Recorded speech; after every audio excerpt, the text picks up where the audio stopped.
Right. Well, welcome back, everybody, to webinar number 3. You may know me from the first 2. My name is Brian Kawamura. I am the chair of the Asian Pacific American Network at Booz Allen Hamilton, and really happy to be here with some really high caliber speakers to talk about storytelling as it relates to the challenge that you guys are going to be going through in October. We thought that, with all the technical focus, we should really kind of take a step back and look at some of the diversity, equity, and inclusion themes and look at ways that you could tell a powerful story through your gaming submissions. And so, again, we have some great speakers on the line here going to be going through just some of the front-end slides to cover the challenge for any new participants that are going to be joining this or watching this post-session, and then we will get right into the conversation. In terms of agendas, again, we'll do a welcome. We'll jump right in, talking through just, again, the challenge. We'll get into the storytelling discussion. That'll be the focus of our conversation, and then we'll close out with some help desk and mentor Q&A, give folks an opportunity to ask any questions they might have on the Unity Essentials training, or just bring up issues that they might have encountered from the last session, and then circle back on some of the diversity, equity, inclusion modules that are on the summer learning path and prep ourselves for the next session. Next slide, please. So for the Game Jam, it is a 2-part program. So we are on the summer learning pathway here that's depicted on the left, and we're about halfway through. And what we've been doing is there's a self-paced track with learning that you can do from Unity on Unity Essentials to learn the gaming engine, as well as pre-prepped diversity, equity, and inclusion modules that have been posted to consume. And really what we're trying to use that for is to prep you all for the ultimate challenge in October to put together a video game or a video game submission in 24 hours, according to 2 different prompts. We do have prizes for this, and one of the prizes that we have is an Alienware laptop, and so we're going to be giving that out on 30 September, and it's all based on this leaderboard that we've put together and the different activities that we have on our learning path.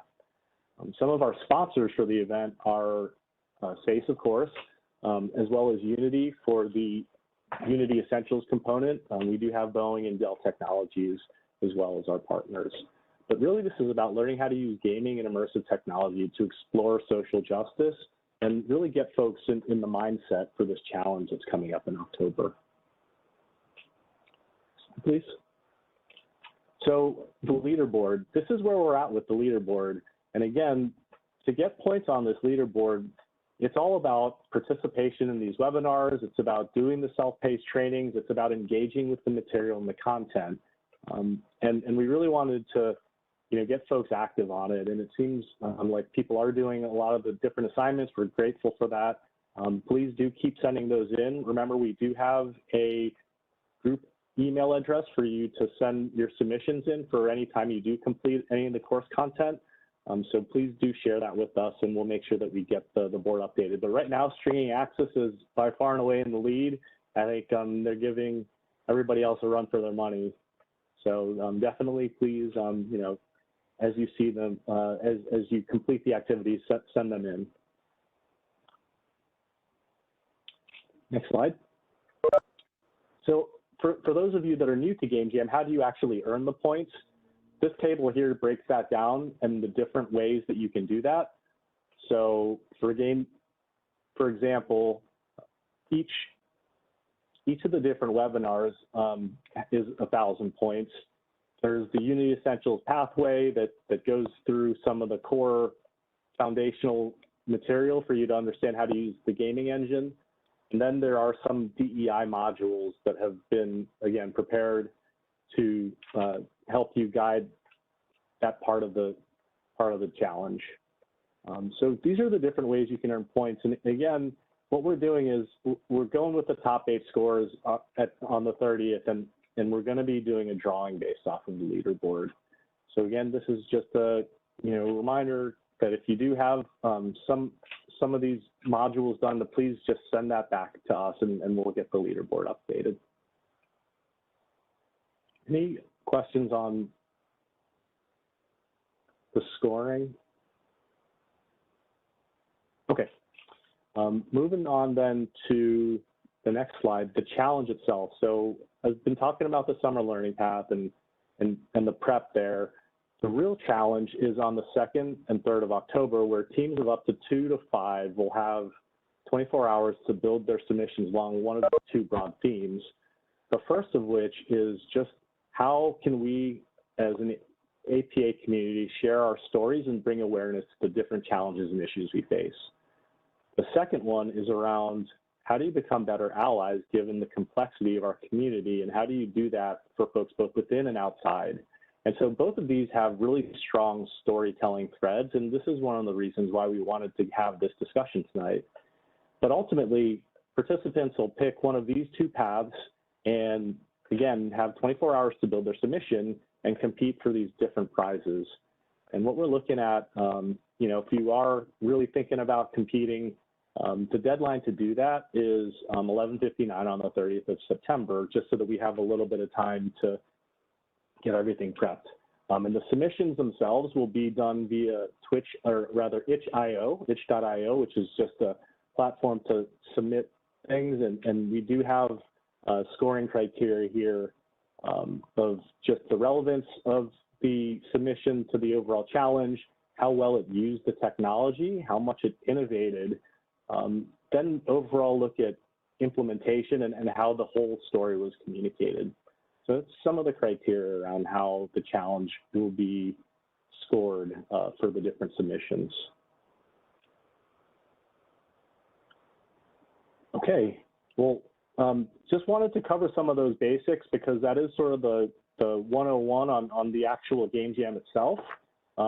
Really, the meat and potatoes of our conversation is going to be this discussion on storytelling, and we're so honored to have both Don Young and Vishwa joining us tonight to have this discussion. And so what I'd like to do is just introduce them to the group, and then what I'm hoping for is we can just go and engage in a free-flowing discussion about storytelling and perspectives from both their professional experiences and their personal experiences. So first we have Don Young, who is the Center for Asian American Media's Director of Programs, and one of the key masterminds behind the Asian Americans PBS series. Welcome, Don. Just wanted to say that we really appreciate you joining us and are grateful for your time. See if you wanted to maybe share some opening remarks. Thank you, Brian. It's good to be here today, everybody, and I look forward to hearing more about your projects and seeing what you do. Just briefly, the organization I work for, Center for Asian American Media, we're based in the San Francisco Bay Area. We were founded in 1980, and our focus is really funding and producing documentaries, predominantly for PBS. And really, we've been a leader in regards to helping to tell that story, Asian American history, some of the pressing issues that are happening contemporary. The Asian American series that we produced, co-produced last year, it's a 5-hour series that was produced with the PBS station WETA, and it's really the first comprehensive Asian American history series that's been done. We certainly don't really view it as an end point, but rather, you know, a starting point, right? Where after a vast kind of comprehensive history is told, hopefully, you know, all of the micro stories that we were able to pursue, as well as the many, many hundreds, if not thousands of stories we weren't able to pursue could be unlocked. You know, just some framing, like 2020, 2021, I think for all of, you know, for really everybody has been a transformative time, both in regards to, you know, I think the pandemic that we're all living through, the anti-Asian hate, but also, you know, some real unlocking and opportunities, right? I think the Asian American, Native Hawaiian, Pacific Islander communities have found a new kind of forceful voice unlike before. And I think we're going to start to see, based on this last year or two, a real kind of new community narrative being created. And I think, whether in games or films, it's all, many of us who have been doing this work for decades, in some ways feel like there's a new horizon we can't even imagine that's possible.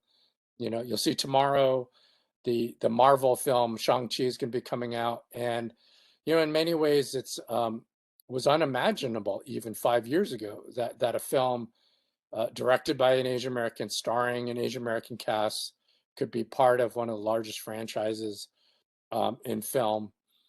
And I think it'll be very interesting to see. Already the reviews are starting to come out, and it's very well reviewed. And one expects in film and TV, it's going to continue to unlock some new stories that we can all be a part of. In regards to our series, some of the considerations, and whether gaming or film, TV, you really want to connect emotionally um, with whoever, whether the audience or the users. For our show, we knew with the 5 hours that each episode was going to be designed according to historical turning points, right? So the first episode was really around the end of slavery, which was really important for Asian Americans, Asian immigrants, and other immigrants to come to America. The second episode is really about World War II, and then each of them kind of covers Korean War, Vietnam War, 9/11. So that was the construction in terms of creating an experience that general audiences who are familiar with history could wrap their heads around. Some of the key challenges that we had to think through, as everyone will with your own projects, is how do you tell a story that resonates for you, your own personal starting point, that hopefully can be a journey constructed that somebody who is either not of your own experience or somebody uh, just as importantly, not necessarily wanting to see your perspective. Those are the considerations and the construction of a flow and experience that you'll want to think through. For us, it was important, of course, authentically to speak to Asian Americans, but it was equally important to really think through how non-Asian Americans were going to experience this history and and really challenge them to consider what a community's journey in this country might be, um, particularly from a vantage point that they themselves hadn't considered before. So some of the key themes that we're particularly proud of is we really tried to posit the question, and I think it's become more resonant in the last year or two. What is the Asian American experience in relation to other communities of color? What was our journey? How was it shaped by the ending of slavery, the civil rights movement, 9/11, right? So all of those, we try to really, I think, for the first time in a major series, think through that intersectionality as well as the challenges between our communities historically in the context of the American narrative. Uh, sometimes the most precious stories are the ones that are most difficult to unearth, particularly around history. So in our first episode, this character who we discover, Antero, who was part of the World's Fair, um, I think when we started the series, there were only something like 5 known photos of him, right? After we had put in a huge amount of history. And it turns out our research team were able to find like 3 other images of him that were sold through somebody's personal collection on eBay, right? So, on the one hand, it's really thrilling to find that kind of history, but on the other hand, it's really disappointing and frustrating that that kind of level of research and digging will in fact save these stories and unearth them. And certainly, we hope someone like him. I think he was like a 13-year-old when he went to the World's Fair, and then eventually was a translator for Teddy Roosevelt at the World's Fair. Like those stories can be told in a broader kind of canvas, hopefully in a feature film or some kind of series, right? That's the hope, is all of this work continues to inspire other stories being told. Um, the only closing statement I want to give is that, for someone like me who's done this work for, really since the mid 90s, I think there's a kind of, passionate unlocking of stories unlike any moment we've ever seen before, right? So, as in the case of LGBTQ rights, Black Lives Matter, um, Oscar So White, Me Too, all these movements are creating a new foundation of expression. And it's almost as if your own personal experience, as unique or untold, it's more valuable now, right? So I would just really encourage everybody to really dig into telling a story that speaks more to what you know and what you experience. And I think more and more we're finding that that's going to be a story that people really want to discover more than ever before. So I'm happy to be part of today. Thank you so much, Don.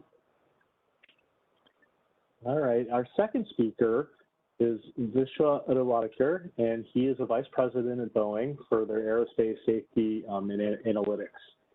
And we wanted to have him on the panel because he offers a corporate perspective of somebody that's had to climb up the corporate ladder and most likely has had to advocate for himself and get his story out from a different lens. And so we thought it'd be interesting to share both sort of a creative sort of filmmaking perspective as well as one from industry and corporate as well. So welcome, Vishwa, and over to you, sir. Brian, thank you so much. And I'd really like to thank SASE and the rest of the sponsors of the event to have this and invite me. It's a privilege. I am also the most recent add to the Boeing executive sponsors for SASE. So this is my first outing along with them, and I'm excited about it. As someone, and you can see this from my bio, as someone who comes from the computer science and technology and digital transformation area, the coming together of technology and social justice is an absolutely intriguing and very exciting confluence. And I cannot stop thinking about it ever since I heard this, because I had not in my wildest imaginations thought of this combination before. So it is amazing that you're doing this, and my 100% best wishes and good luck to all the participants in the game jam, and I'm sure you'll come up with some really good things that are inspiring to a much larger community beyond yourselves. And in terms of my own background, I never thought I would work for the Boeing company. I've been here about 12 years now. I have a computer science degree, so I was always looking at working in the core technology sector, which I did for some time. But there is something about aerospace and the mission and purpose of aerospace, which is hypnotic and energizing, and it drives you towards it in a very in a very passionate kind of way, which is why you will see that a lot of entrepreneurs that have tasted success in other areas, that have made their money elsewhere, are all ultimately in aerospace. If you see the recent events of who all went to space, if you see the recent events of people that are starting an airline during this downturn where most of the airplanes are parked, there is something about aerospace that is absolutely, inspiring and energetic. And this prospect of fighting the laws of physics and gravity at all times is something that sucks you in like nothing else. My dad always wanted me to be a mechanical engineer. I fought with him tooth and nail to take up computer science, and now it's like the law of karma. I'm surrounded day and night by mechanical engineers. My son just started at college. He wants to be a mechanical engineer. I'm learning so much from him. This whole notion of social justice is so relevant to the next excuse me, it's so relevant to the next generation. They think about topics like sustainability and social justice in ways that I don't think me and my friends and my colleagues used to. And that is an outstanding development, and that kind of fills you up with hope about the future. And I'm learning more about about these areas from my kids than I have from anywhere else. It's a little strange, but learning starts at home. And I've learned about similarly technology from my kids more than I have from the outside world or from my college. So in terms of my own journey, I think if you had a scale of introversion, I would probably be at the highest end of that scale. Like a mortal fear of public speaking, a mortal fear of self-advocacy, um, you know, the person who sort of looks away during introductions in college, etc. And so it's been a journey to find that leadership persona that not only is able to lead others, but is also able to influence others.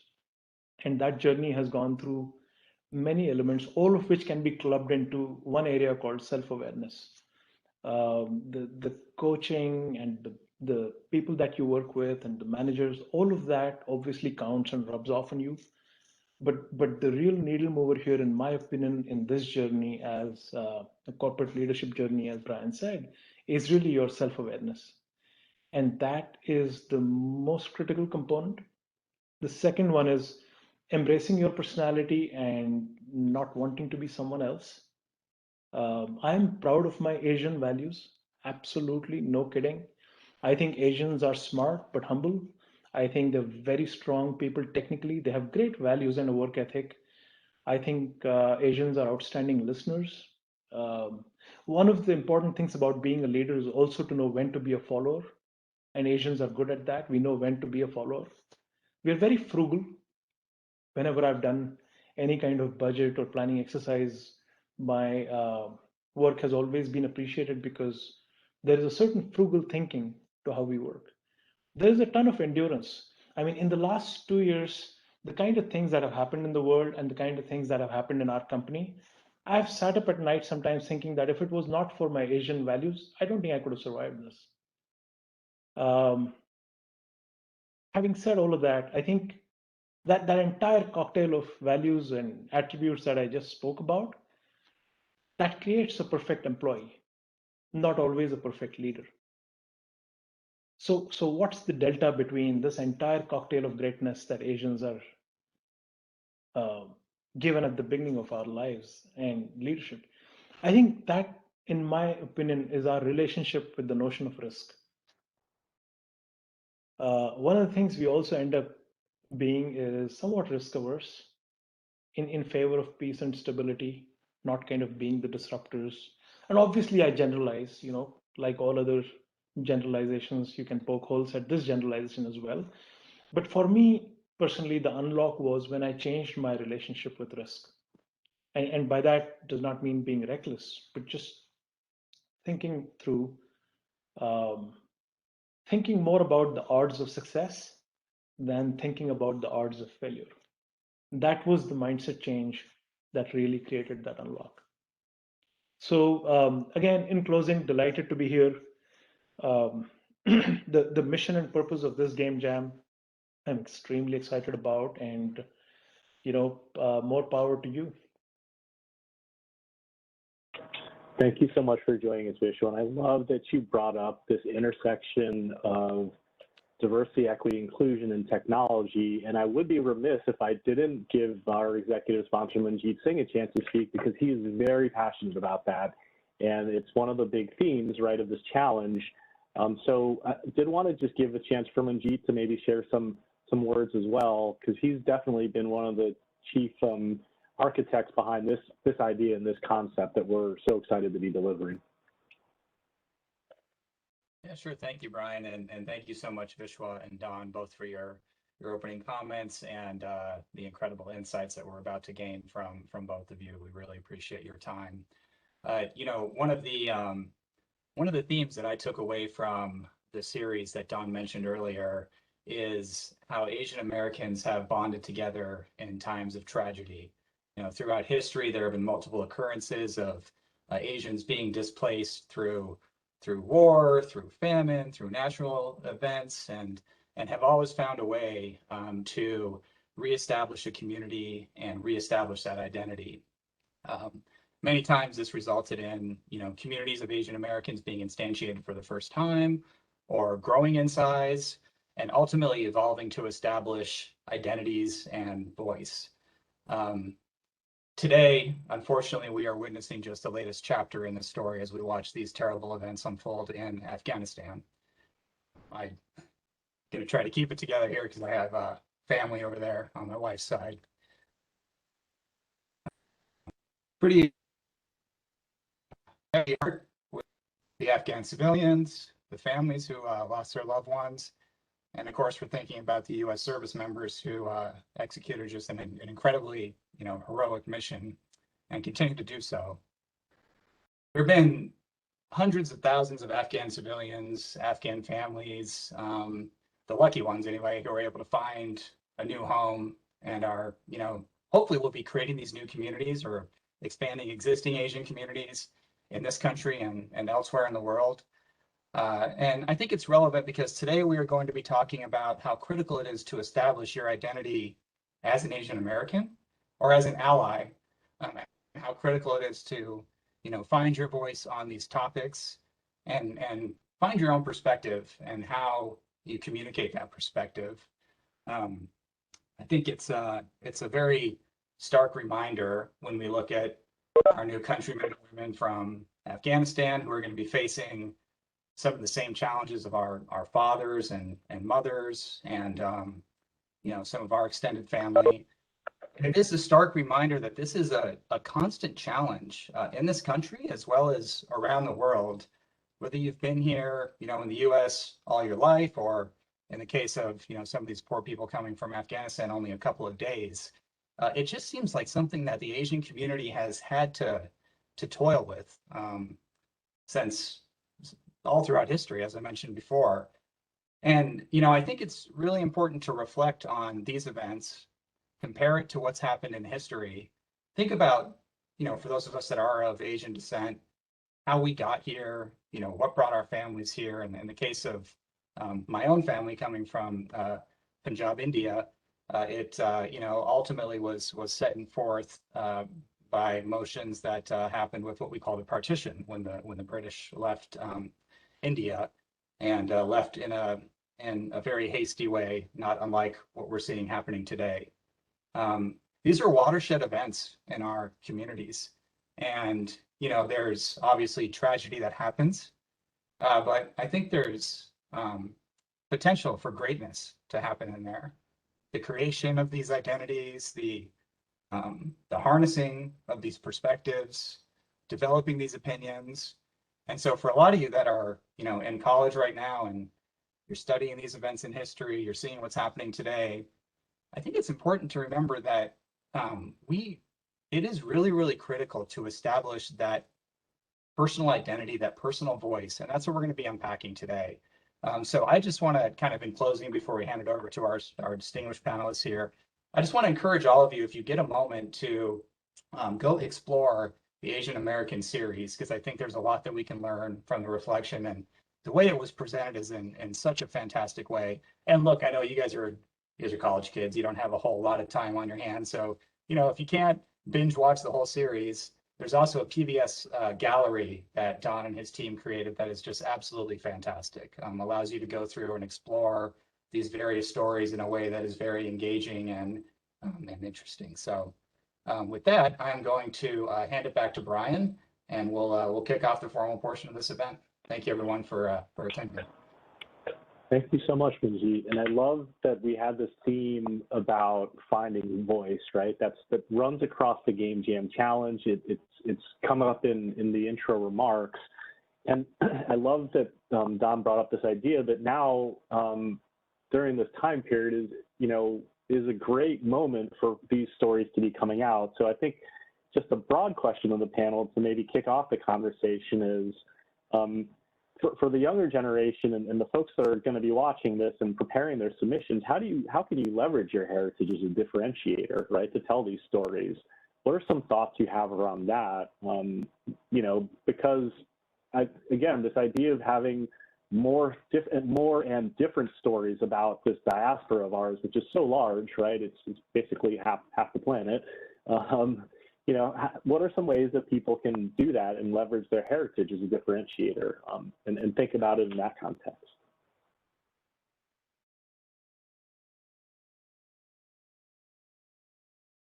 I think it comes very naturally to younger generations, but perhaps what we're seeing now is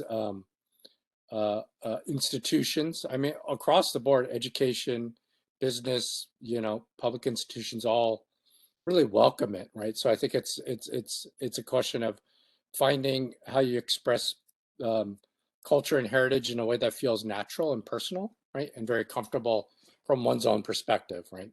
But I think what's important to acknowledge is even just a few years ago, it was really very, very much not possible, right? So just sort of leaning into just the moment where young people really have kind of driven that expectation.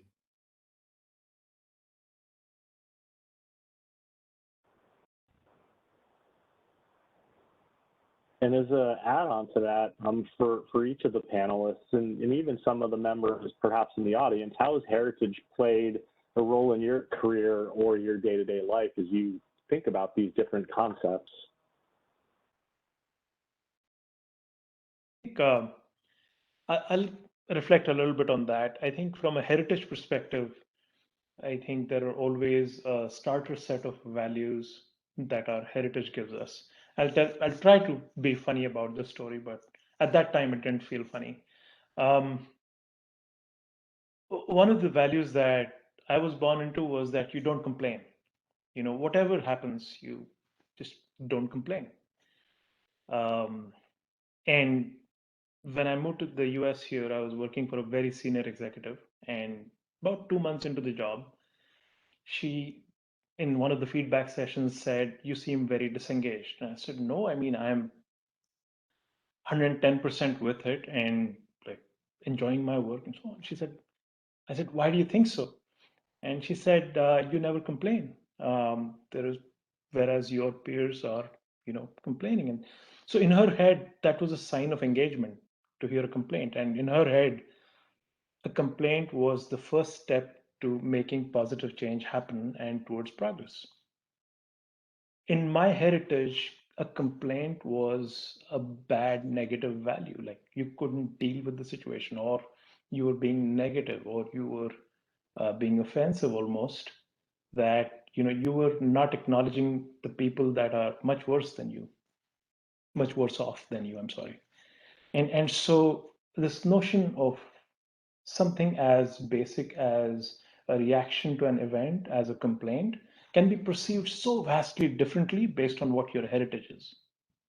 And to stand back and notice the moment and to be able to process your emotions and then respond constructively is a habit that one has to develop if one wants to become a leader.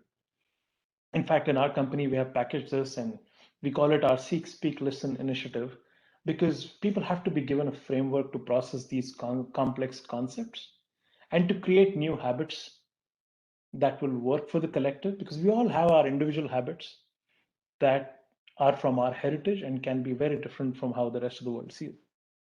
I almost feel like that is sometimes the source of most misunderstandings or conflicts or situations in the workplace that that create this kind of environment.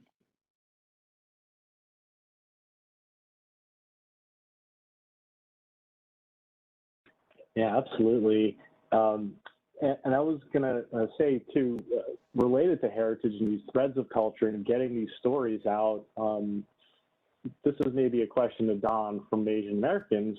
How did you really go about picking those? So in your intro remarks, you talked about how you really wanted to cover sort of the breadth, right? This was kind of a launch point for any number of stories that you could kind of drill down because, again, there's just so many.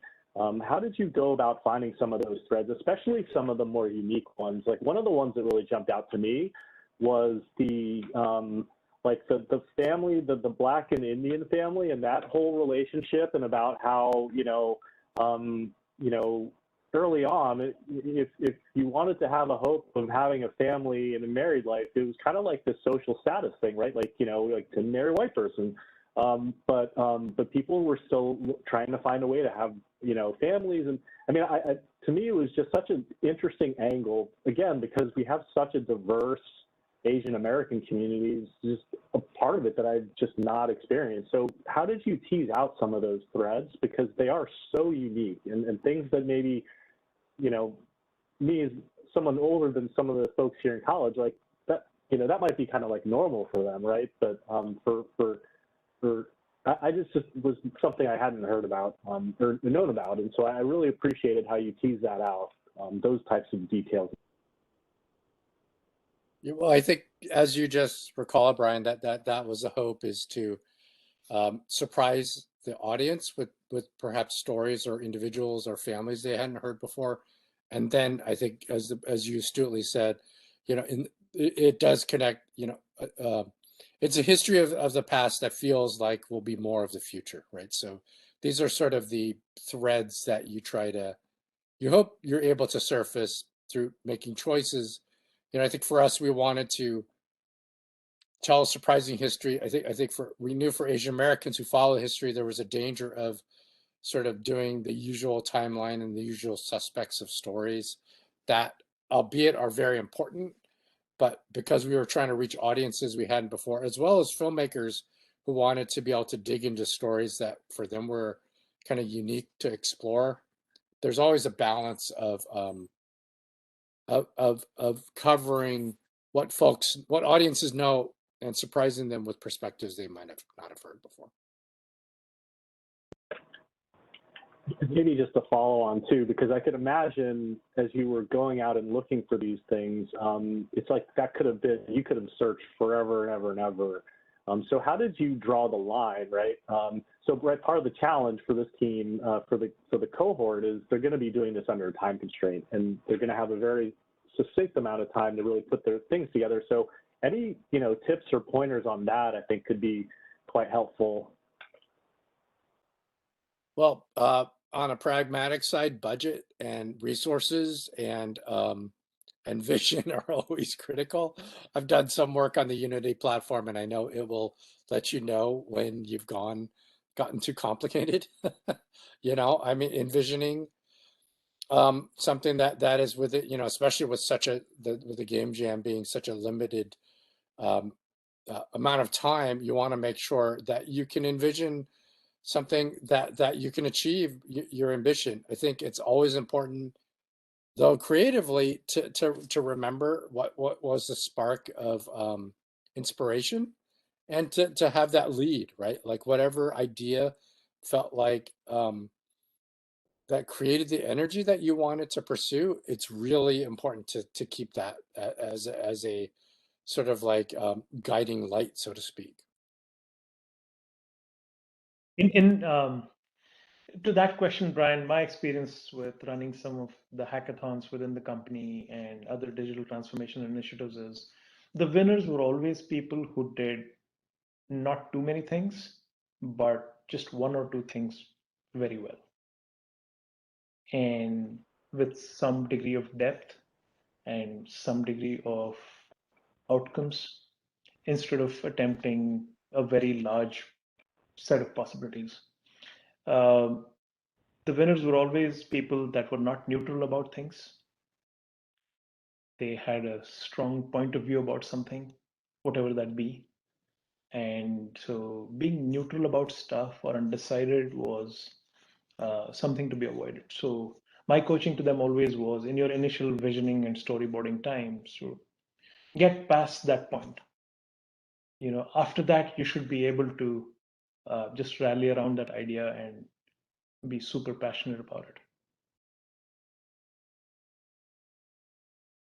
Yeah, there's a classic advice when storytelling: show, don't tell, right? So don't give all the information, you know, bring it to life, right? As best you can. So related to this, you know, each of you work in teams, and teams is a really big component of this challenge, right? It's a group competition. So what makes fruitful collaboration? And then in your spaces, how do you enhance that collaborative process because, you know, in a game jam, there's going to be multiple positions, right? Similar to filmmaking, similar to digital transformation, but you got to take this team and move it in a single direction. So any pointers to the audience on just good collaboration and just keeping things moving as a team, and how you guys address that in your daily lives?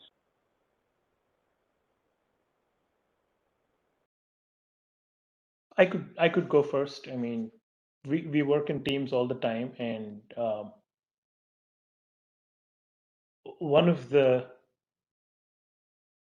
things that as a leader one has to always remember is that you have to facilitate collaboration and not assume that it'll happen naturally. And as a leader, you have to create the conditions in which collaboration could and should and will occur. The second one is we are all trained to listen to sound and voices and speech, but you got to retrain yourself to listen to the silence. The silence will tell you a lot more about how people are reacting to an idea, what the state of collaboration is in your team, and what it's not, and so on. So that's a retraining aspect that I have found is particularly critical. And the third and last thing that I would say here in terms of collaboration itself is this, and this is closer to the idea of consensus building, but there needs to be enough room for debate and disagreement. But once you decide something is the way forward, then you got to stick with the team. You cannot be on the fence after that.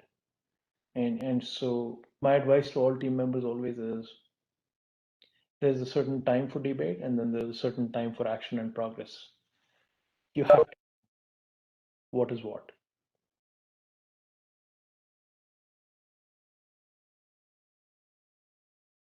Yeah, just piggybacking on that, I mean, the way we see it in film and creative is, you know, the project, the project in itself is as important as the journey of the team, right? So, you know, you don't want to, oftentimes creators are particularly good at it um, of creating such a focus on their project that the team that the team morale and the experience that people get burned out and they quit projects. And those who figure out that balance of moving the project forward with the team will have a longer career and ability to be more ambitious, right?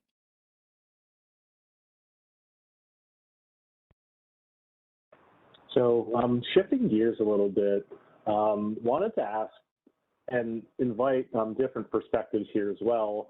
What are some stories in your past lives that have inspired you in your professional careers and have helped make a difference in your lives?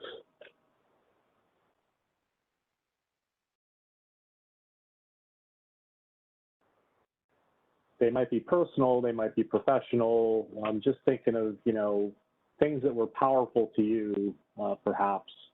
And I'd even say, too, for the audience, if anybody watched something from the gallery that resonated with a family experience, for example, those types of themes as well.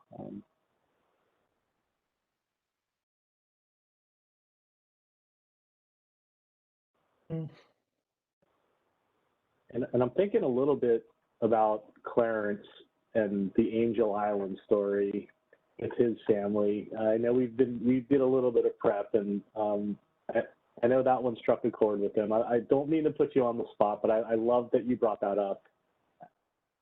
Absolutely, Brian. Actually, I just put it in chat. You know, I mean, talk about, yeah, I'll get you the check later.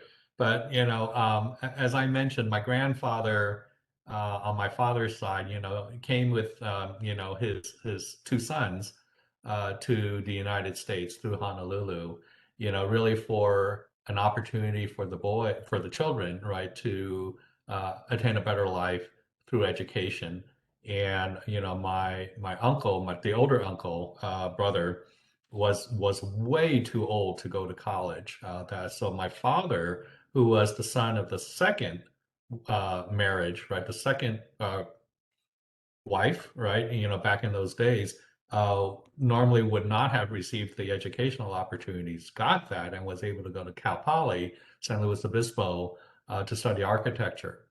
But basically through the challenges of the Chinese Exclusion Act of 1882, at the time that did not get rescinded until something like 1945 or 46, you got about 80 years of as I mentioned, these older Asian males in Chinatown who had no families around them. And the light bulb didn't go on for me until I was a young adult that, just across the bay, so to speak, from the docks of San Francisco was Angel Island. And this was the West Coast versus the East Coast of Ellis Island, in a different context, of course, but where so many Asian immigrants, particularly Chinese immigrants and their families were detained, run through the ringer with the immigration officials, and if you were caught in a lie, you were either process, and there's no timeline for that processing to get deported back to China, right? And this whole concept of paper sons was born out of this to work around immigration to get into the United States. And I hear this from both sets of my parents, who was one sponsored by a doctor in Chicago to immigrate over. But secondly, this whole paper son idea, and I will share with this audience that my last name Lowe is a purchased, so to speak, name, where my real surname is Pang, P-A-N-G, which is that where a lot of the family members in Honolulu, in that cemetery in Manoa Valley, are represented. So this whole concept of immigration and pursuing opportunities despite all these hurdles that are put in front of folks, right? And this one by the U.S. government, transcends, all these challenges that they have. And you see these stories, told over and over again, and you see second and third and maybe even fourth generation Asian Americans who reflect on this. Most recently, maybe the Hmong immigrants, the Vietnamese immigrants back in the 80s, right? So you see these instances over and over, and what amazes me, from my role at SASE, is working with our college students whose parents, were in these kinds of situations, and yet they excel, yet academically, right? Yet they are able to achieve these dreams or pursue these dreams that they may not have had, in their homelands, right? And it just, again, just amazes me that people are resilient and successful despite these challenges.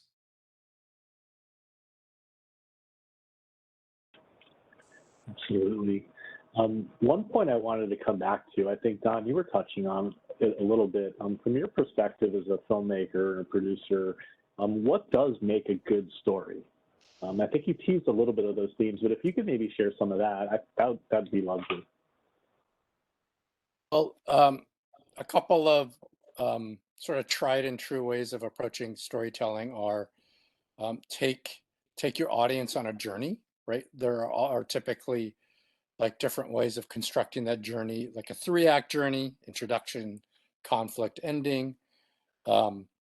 A structure, create a structure of an experience, right? Whether games, films, everything always has introduction, tension, action, resolution, and then create, and that can happen through characters, or can happen through emotions, right? So you always, a story, I think typically people always think about stories as an experience that they want somebody to go through, right? But that is sort of contained through a journey a character and a set of emotions, right?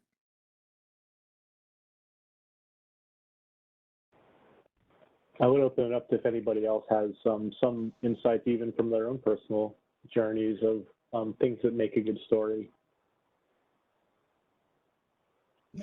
I'd like to say that in the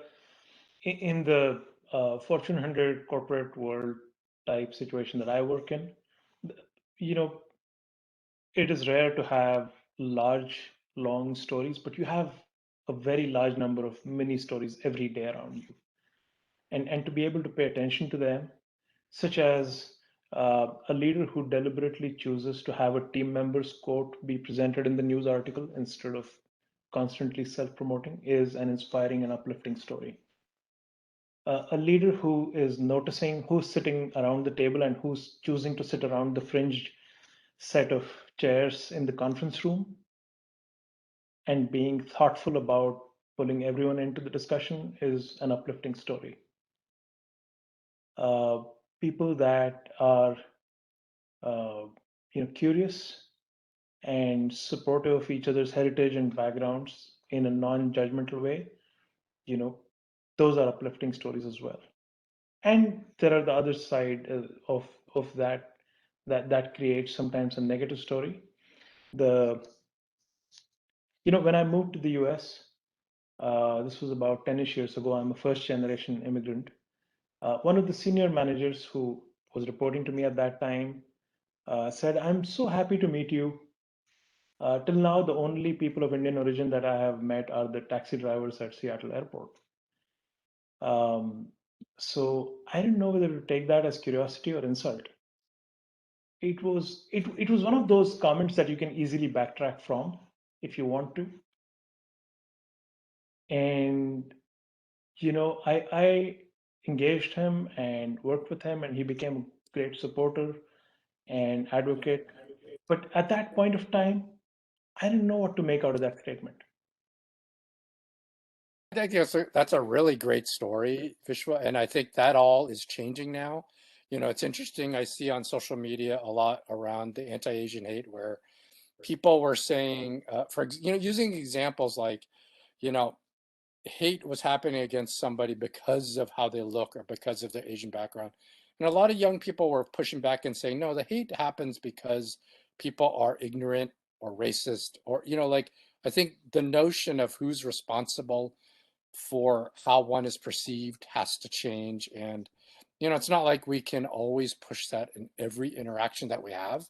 But I think it's important that people, particularly Asians, felt that there was a need to camouflage or adjust because of how we were perceived. But in fact, we're learning that, there are ways in which there are parts of that story and perception that we can control, and part of it we shouldn't feel like we have to be bound by, right? So. I love that you brought that up, Vishwa, that story, because when I was in the Navy, I do remember someone going, "Hey, you're Chinese, you know how to make rice, right?" And it was like, whoa, I could have gone one direction with that, but I kind of did what you did, and I was like, I'm gonna let that one ride, and that individual ended up being a great shipmate. Part and parcel to that, where I think we're touching on this theme of allyship, right? I think, Vishwa, you brought up the idea of a supportive manager, helping perhaps another employee, get out their story or their success as opposed to self-promotion. Along those lines, what role has allyship played in your individual careers? And again, I invite anybody that's on the line to talk through some of this, because, allyship is one of the two challenge prompts. And so I think there's a variety of perspectives here, but I just wanted to pose that question to the panelists and perhaps to the group of people wanted to weigh in. I think allyship is one of the fundamental tools in our arsenal as we collectively make progress on social justice. Those amongst us that have used all of our heritage and all of our values to achieve a certain position where people listen to us, have the duty and the obligation to help coach and support others. To me, that is the definition of allyship, and how we do it in the company is through initiatives like our Seek, Speak, Listen initiative, or it is just through, as they say, you got to send the elevator back. And that is a critical component that we are practicing every day and becoming more and more mindful of at work as well as in our personal lives. Uh, my kids are my gurus now in all of this. They are so much farther along in this than I could have ever been. There was a time when we had just moved here and they would take a certain, since you brought up rice, I thought I would share the story. They used to take a certain favorite type of Indian origin rice to school in their lunchbox, and they would get teased about it because it would look yellow. And so their friends would call it highlighter rice. And I thought that was a very fancy name for that rice. And I said to my kids, you shouldn't be ashamed of that at all. That's a very cool name. In fact, let's see if it glows in the dark. Maybe we won't need to spend so much on electricity if it glows in the dark. So here's the thing. You can fight some battles, you can't fight all battles. And you cannot also kind of lose all humor and perspective in life. So that's sort of one of the undercurrents in my theme of allyship, even at work, which is to say, there is a certain friendly humor slash stand-up comedy style adaptation to making a point that doesn't have to be hostile.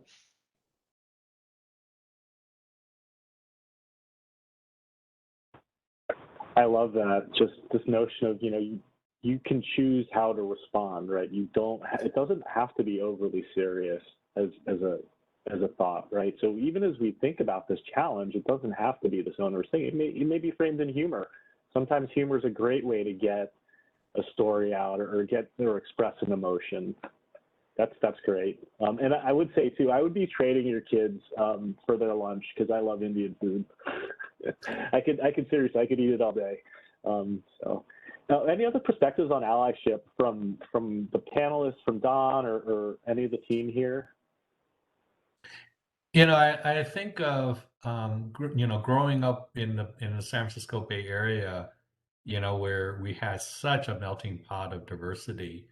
The lens that I had always looked through in school and in my professional career is one of allyship and unity and working together, whether you are, Black, Latinx, gay, Oompa Loompa, as I joke around sometimes. I really don't look through, a filtered lens in that sense.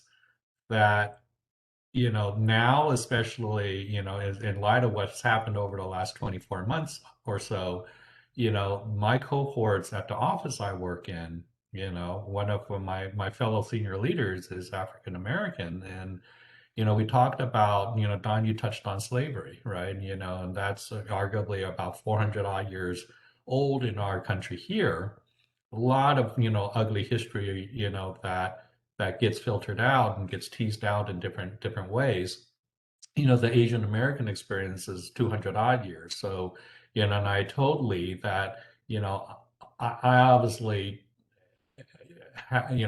cannot profess to have lived that experience, through the Black experience per se, but to, like I said, over the last, 20 odd months, particularly what's been happening with the anti-Asian hate and xenophobia and attacks of, old Asian ladies in San Francisco and things like this, that, you begin to see, or maybe even, without owning it per se, feel a little bit of that pain that others have felt, right?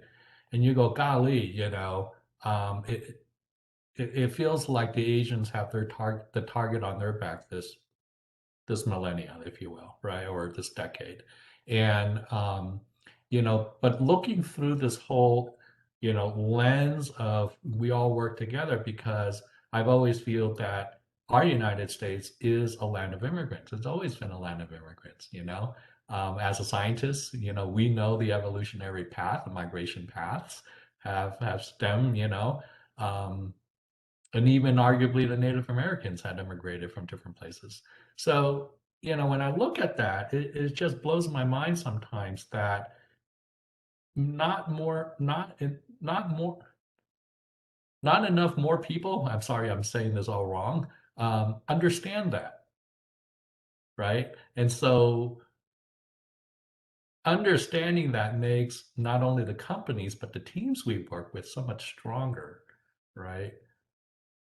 So I think with that in mind, you know, for our participants to be able to share a slice of their own stories, right, and their own understanding in their journeys, I think would be very valuable.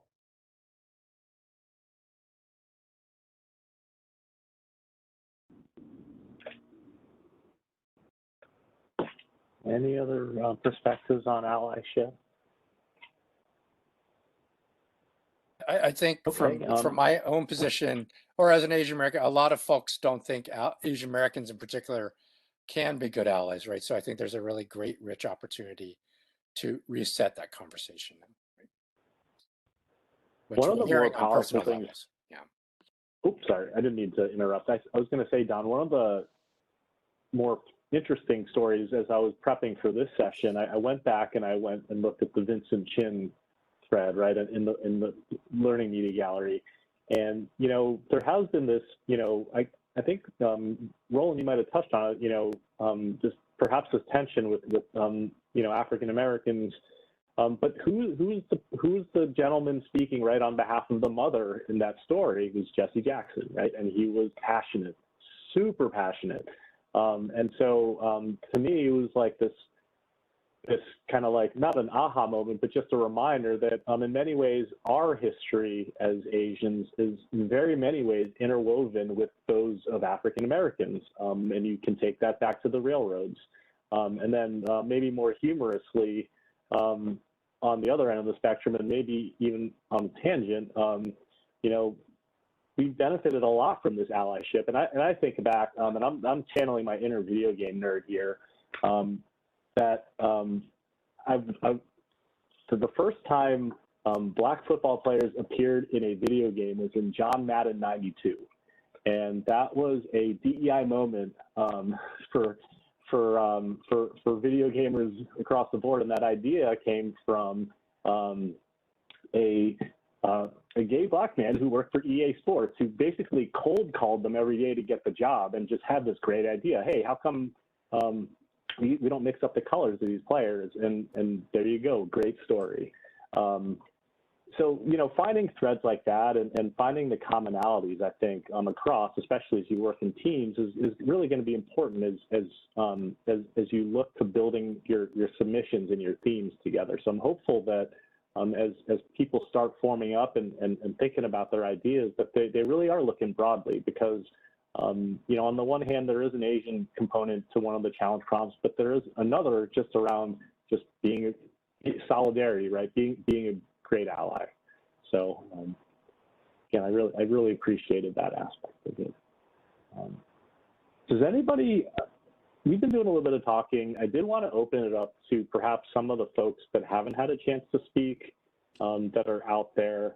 I know, Tiger, you've always brought up some killer questions. I don't know if you were able to join us by audio, but what are your thoughts on what you've been hearing as somebody that is going to be going through this challenge? What questions might you have, or what has this conversation been stirring up in your mind as you've been listening to it from these diverse perspectives?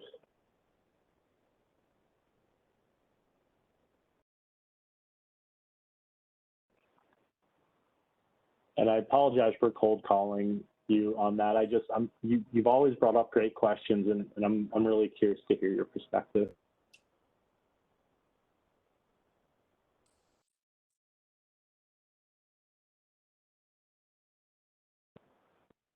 Oh, no worries. I think Tiger is only available in the chat.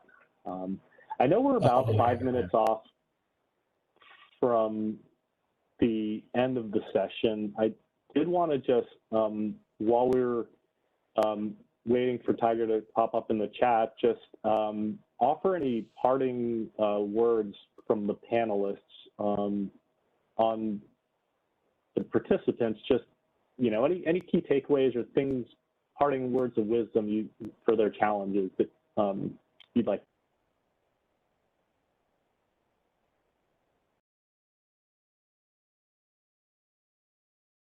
I can go first. First off, I just want to thank all the organizers and sponsors. This is an awesome opportunity, and I'd like to wish good luck to all the participants and the teams. Wish you do well. I think you have through initiatives like this, you have the ability to change the world slowly, one bit at a time. And in the reflection, I think I'd just like to say that this whole topic of social justice is underpinned by various types of bias. And so our ability to notice bias, expose bias, and fix bias using technology would be a really killer opportunity. Because I think technology provides that somewhat inert platform that can actually help expose people's biases to themselves that they didn't know. If you ever took a public speaking course and the first time someone videotaped you speaking and you saw that tape and hated yourself, then you'll realize the kind of reflection that technology can help create as a neutral medium. I mean, the videos that I saw from my own first public speaking didn't lie, but I absolutely hated it. And realized that my perception of how I speak and how it appears to others is very different. That itself is the whole notion of bias. And for us to make progress on social justice, we have to expose bias, acknowledge bias, and fix bias.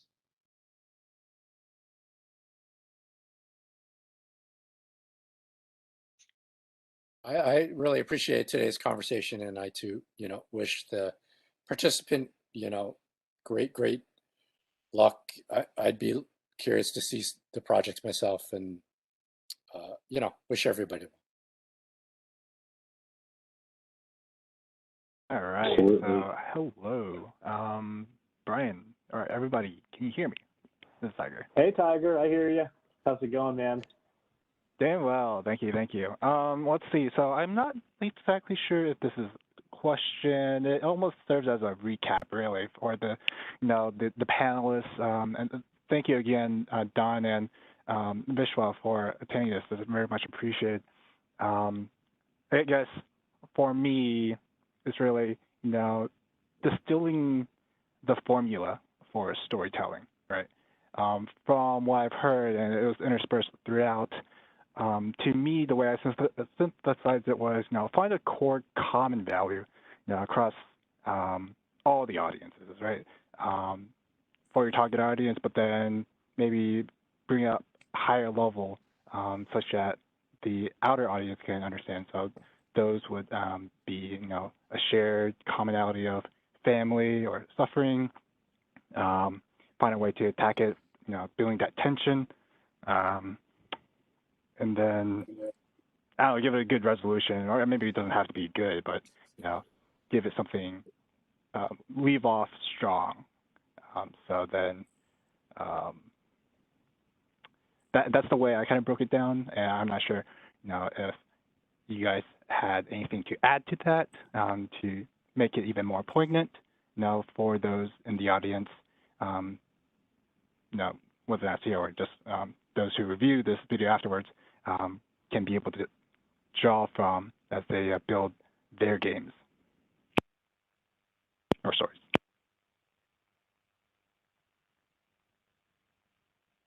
Sorry, that was a little long, but TLDR, I guess, is how do you distill that story making elements, right? Almost as a recap. So.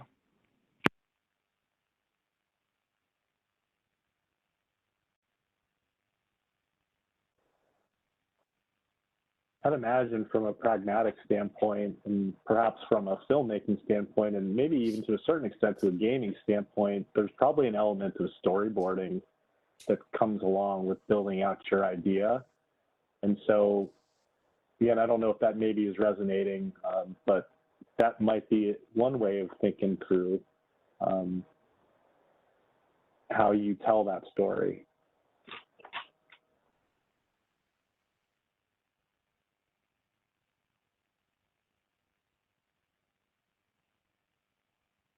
Tiger, I also think back, on Don's comment about, telling that section or telling the story in sections, right? Obviously in the presentation for the competition, it's going to be even more condensed, right? In terms of attention spans and how you execute this, and while, it could be very free for all and how creative you want to get inside this world, right? Vishwa, we talk about this world and how you can creep, into this one discrete thing, and then all of a sudden you've creeped into this humongous, overwhelming world. I was thinking of, with my own story of the Angel Island experience, it's just one little snippet, little chapter, and part of the whole thing is telling, almost like a TED talk, if you will. I mean, how condensed it could get, but how creative you end up telling that and using the technology available to you is part of the whole Imagineering, if you will, of you sharing your part of that story with us or with the judges.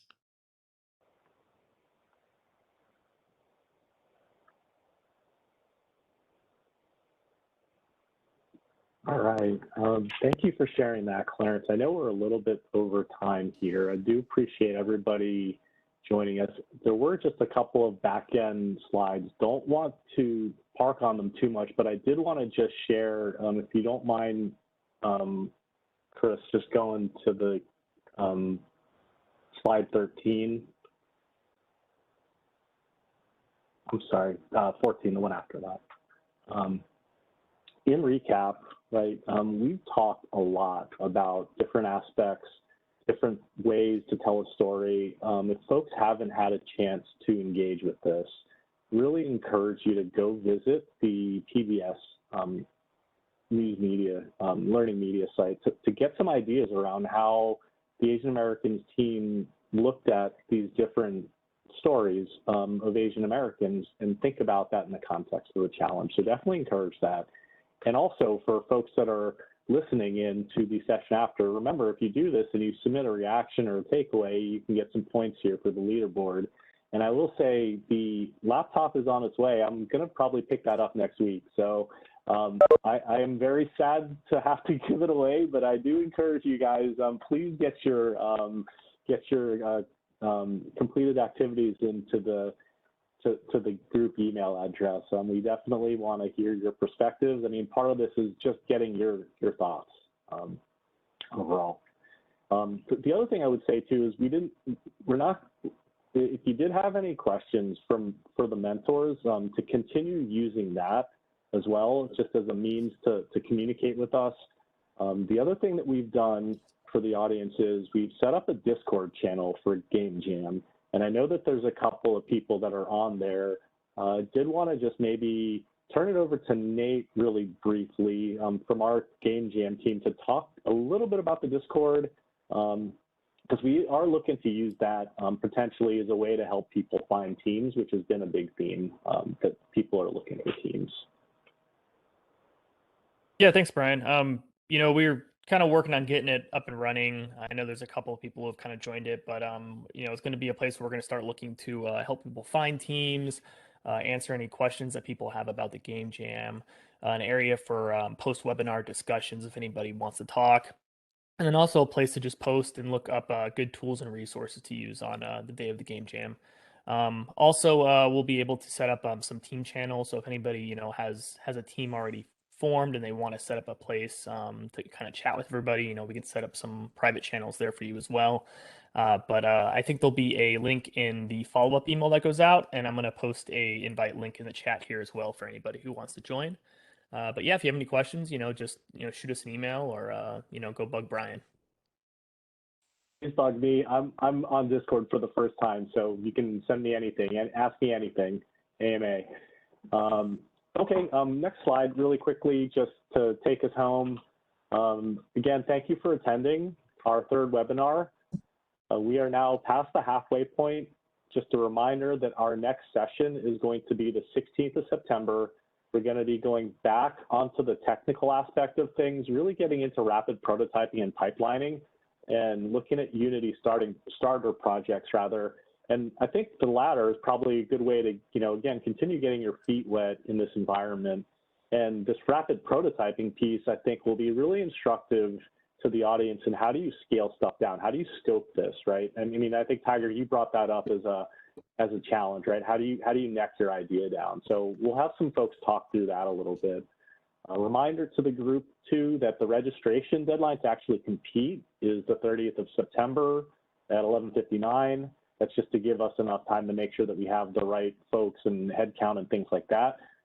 Just a reminder again that we do have the group email, and to if you have not already, take advantage of the PBS Learning Media gallery, or just watch the series. It's quite insightful, and I took a lot out of it.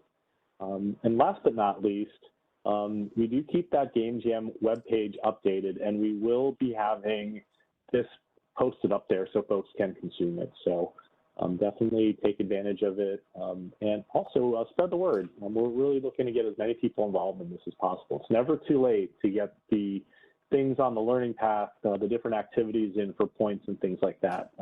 We are totally okay taking them up until the 30th of September when we do the drawing. So if you're trying to get that laptop, just saying, your time is running out. But really do appreciate everybody that's been taking the time to do this.